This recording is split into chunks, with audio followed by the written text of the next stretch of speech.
Sir, bus stand परिसरामध्ये रात्री पोलीसवाल्यांसमोरच हत्या झालेली आहे एका युवकाची.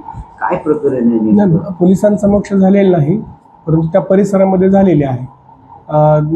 काल दिनांक 12/7/2026 रोजी साधारण 8 वाजण्याच्या सुमारास या सदर गुन्ह्यातील जखमी सागर सुभाष केळकर राहणार जयभीम नगर नांदेड हा त्या बस स्टँडच्या परिसरामध्ये त्याच्या मित्रासोबत आला होता.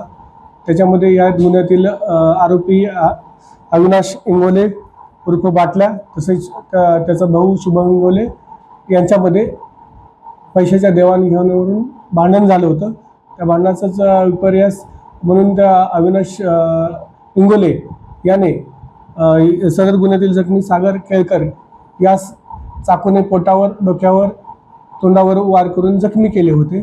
सदर जखमीस आधार हॉस्पिटल शिवाजीनगर या ठिकाणी उपचारार्थ पोलिसांनी दाखल केलं होतं.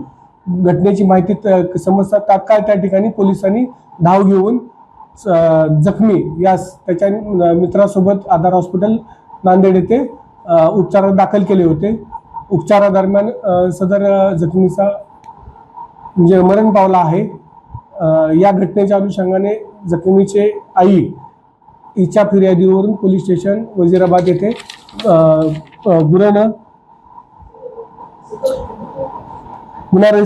खुनाचा गुन्हा रजिस्टर करण्यात आलेला आहे. किती जण ताब्यात आहेत या घटनेमध्ये? सदर गुन्ह्यातील 2 आरोपी सध्या ताब्यात आहेत. अधिक चौकशी करून पुढील कारवाई करण्याची तरतूद ठेवलेली आहे. त्याबाबत अधिक तपास चालू आहे.